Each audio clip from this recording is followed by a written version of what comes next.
Gascoigne going to have a crack. He is, you know. Oh, I say! Brilliant! That is schoolboy's own stuff.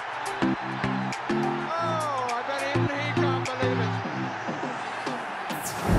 it. Good morning and good morning to you all. Welcome to this Thursday's episode of Good Morning Tottenham Away, right here outside of Hotspur Way.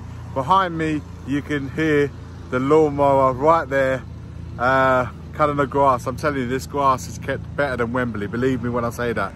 It is awesome. This guy can come and do gardening at my house anytime they want, guys. So look guys, I gave you yesterday my review of what the take of yesterday regarding the Joe Lewis, and of course more importantly for me, the match and what I saw and what I got out of that game and what I feel we need to act upon. If you missed it, head over to yesterday. It was good evening Tottenham Away, one of the few I've ever done. It's on there, it's on our channel. Head over to it to have a look at that video. Of course, if you missed Will Stewart's take, an extended take of what in yesterday's events, head over to our channel also. That would have been early hours of the morning, given that it is obviously in the USA. If you missed it, head over to our channel and have a look at what he made of yesterday's events. But this morning I just want to touch upon a bit of update on Spurs' stance in regards to Joe Lewis breaking story. I won't go on too much on this merit. I'll let the law take care of it itself. It says Tottenham have sought to make it plain that Joe Lewis is no longer the owner of the club after he was charged on Tuesday with insider trading by US federal prosecutors. The 86-year-old Bahamas-based billionaire, who faces a 19-count indictment, 16 counts of security frauds, 3 counts of conspiracy, was bailed by a judge in New York on Wednesday after pleading not guilty to charges of giving insider trading tips. He stepped back from his publicly stated position at Spurs on 5th of October 2022 in a move that was also signed off by the Premier League's board. As such, the Premier League does not feel the need to take action against Spurs in response to the charges that have been brought against Lewis. If convicted, the boy from London's East End may face a lengthy jail sentence. Listen, in all honesty, I'm going to level with you guys. By the time they get round to it all, I think Joe will be smoking Joe by that point. I'll be honest with you, that's how I see it. I think he'll be long gone by the time they get round to it all. Guys, let's talk about what I'm here for, to football. And in particular, in this case, it's Mickey Vandeven. I wanted to look into it a little bit, what's been reported and what have you. They have been suggesting, according to this article online, that Tottenham Hotspur's deal to sign Mickey Vandeven might now be off. That's according to The Athletic, who share more details about Tottenham's search for a centre-back. If Ange Postecoglou wasn't sure about whether Spurs still need defensive reinforcements, yesterday's friendly would have confirmed those thoughts. Exactly what I said as well. Lion City Sailors are the 3rd best team in Singapore, but managed to take the lead against an almost full-strength Tottenham side. A mistake from Vandeven saw the hosts take advantage and score past new goalkeeper Guillermo Vicario. Tottenham came back to win the game 5-1 with Richarlison scoring a confidence-boosting hat-trick and taking the match ball home. Spurs have been linked with plenty of defenders this summer, but have yet to progress any deal. Now Tottenham look to be struggling to get a deal done to sign Wolfsburg centre-back Mickey Vandeven over the line. It doesn't appear as though there are any issue on the player's side. Personal terms have been agreed weeks ago, but negotiations between the two clubs are not going well.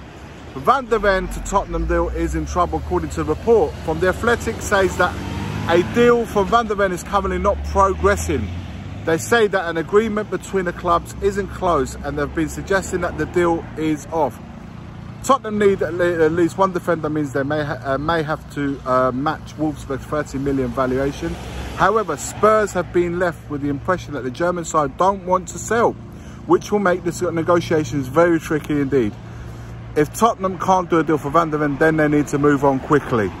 They've also been linked with Tapsoba, but Leverkusen are also unwilling to let their star defender go this summer. guys, we're not talking Bastoni here. We're not talking, you know, top defenders, which will cost 70, 80, 90 million. We are currently struggling, according to what's been reported, getting players of 30, 40 million over the line. And it's not like it's something we can take lightly. It's not something that if it happens, it happens. It doesn't. This is an absolute must to try and get at least 2 defenders, if not 3, over the line. And yesterday's match wasn't, it was a nothing match. I've been saying this for days leading up to this game. But we've got games against Shakhtar Donetsk in 2 weeks' time. So we've got 2 weeks before that game is played to try and get something done. And then after that, we're playing Barcelona before then. Boom, the season's started. And we still don't have one of the most important areas of our team. One of the most important areas for Ange Postecoglou's game. From what the attack, you can see how we're trying to play. That central part, the centre-back pairings, the goalkeeper, the holding midfield. I said this in last night's video. It becomes pivotal. It becomes so important to get that sorted out. Not only sorted out, but getting them to play together enough to get an understanding, to really lay the foundation, put it together. We're struggling to get 30, 40 million deals over the line. Now, I'm hearing Lenglet's name being mentioned again. Now, if I genuinely thought that everybody thought at the club that Lenglet is absolutely the right person for the job, I say go and get him. But that is not the case. The reason why we're linked with Lenglet is this price tag. It's the cheapest option. That's the bottom line of it. The reason why we're still linked with him, because he's the cheapest option. You cannot do this, man. You can't run a football club on going on the cheapest option. You have to go by the best option. I don't care or the price tag. For me, it has to be the player that best suits this system. It best gives the manager to really get his defence together. And we're no closer, again, suggesting what the report, that's all I got to go and by. There's no ITKs, there's no insiders that work in there that gives us the information. It is all we got to go. Now, we're not, yes, there is time. The market is open to the 31st of August. I know people say, well, don't have a meltdown because it's not 31st of August yet. But the season starts way before the 31st of August. We've got 2 more friendlies left. And then whatever we got in there is what we're playing with. It'll be with Dyer, with Davis, whatever. Because we haven't shipped anyone out as yet, although Sanchez is close to leaving the club. So we haven't shipped any of the ones that we got in, and we're certainly not any closer of getting the ones that we do require into the club. And that to me is a massive concern.